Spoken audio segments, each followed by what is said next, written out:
Well, narrative design is back in the news yet again today. It seems Sweet Baby Inc.'s legacy is continuing in the gaming sphere, but this time we have one of the creators of, or writers from Borderlands 3 chiming in on the story. I got a few things here to show, so do me a favor, subscribe to the channel. You know, I want more than that 15 minutes of fame. I want you to come back and see what else I have to offer here. So subscribe today.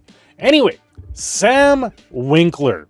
Mr. Winkler here, narrative designer, our director at Gearbox Official, lead writer for Tiny Tina's Wonderlands, Borderlands 3, Guns, Loves, and Tentacles, non-canonical lore item. Yeah, of course.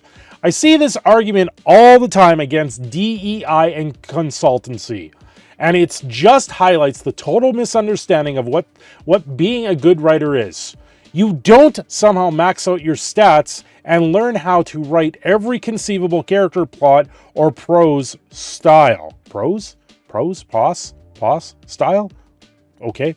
A good narrative writer of any skin color can write a good character with another skin color without needing consultants. If your studio can't do that, get a better writer. Well, you know, that's kind of where what things kind of lie right now with everything, where people are hiring, or these companies are hiring, sensitivity readers to sit there and say, listen, we need to write this story, but can you give us pointers on how to write this story properly to fit the character that we want to fit in here? And then they do that, and then it just dumbs down the character. It lacks emphasis. It lacks any real personal gesture that the character has been created, and they just turn around and change the color of their skin, or change the sex or the gender or whatever it might be for that character, just to fit the narrative of the day and say, oh, listen, by doing this we're being more inclusive. But it's not. It's actually bringing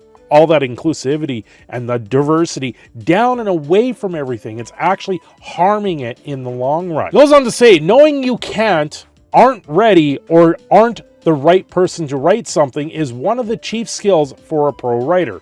Ideally, you have a team that can cover all your bases, but if you have a gap, you hire an outside expert, just like in literally any effing other industry. It depends on what that is. You know, I see the writers for Dragonlance, they will sit there and write their story. There's only a couple of them. You look at the Batman Arkham series, you had 2 writers for the first game, you had 26 writers for Suicide Squad, and you gotta wonder where they went off the rails. Maybe it's too many cooks in the kitchen is what's going on in this situation.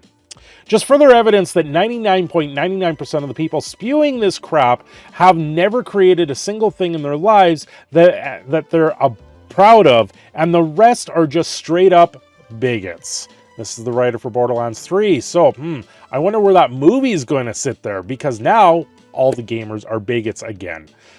You know, this is the same old story time and again, where everything becomes a racist and a bigot and whatever you want to call it out there on the internet.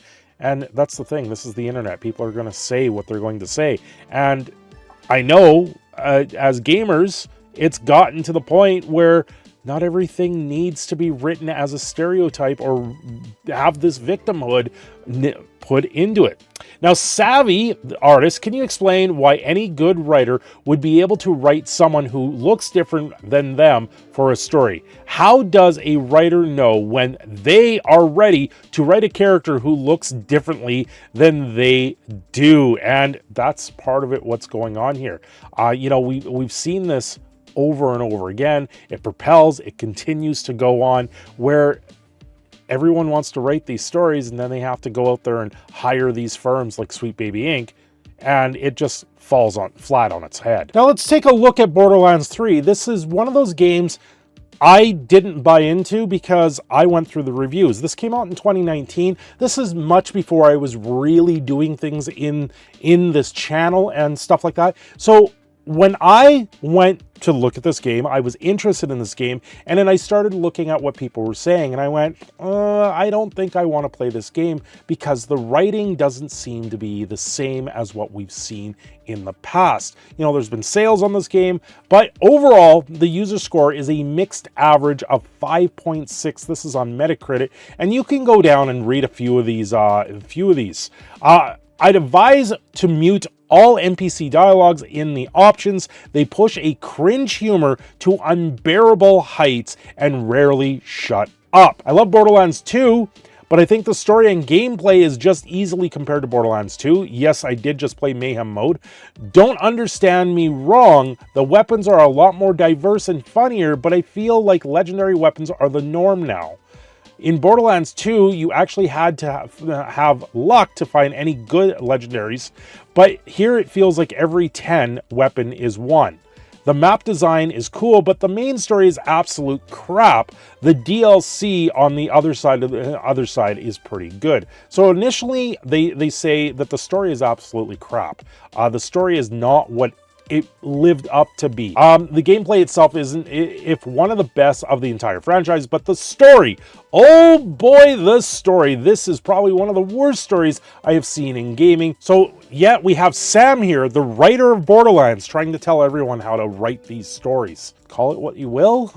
It's not good to see. This is the industry as a whole, and this is just another story, another showcase of how the storyline for video games are just going downhill and have been going downhill.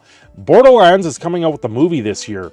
It already doesn't look good. I already did a video on that.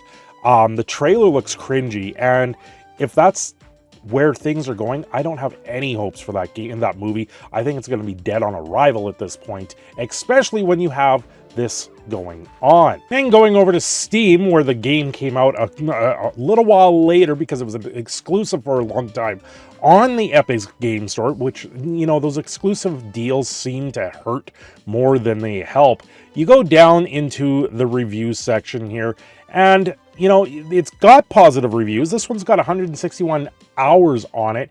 Easily the best gameplay in the series, easily the worst writing in the series. And that's where this has gone. Best gunplay in the series, worst story in the series. So a lot of people did not like the story. They loved the game, they liked the IP, but the story was not good.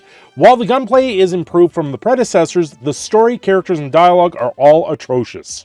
The writing is so unbearable that it ruins any potential fun.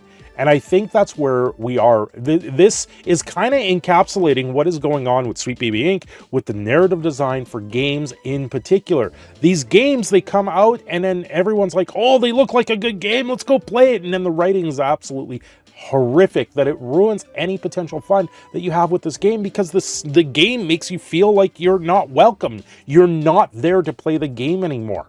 And that is the biggest problem in all of this stories. Well, the point in all of this is you can still write interesting and engaging stories without having to swap things up because of consultancy.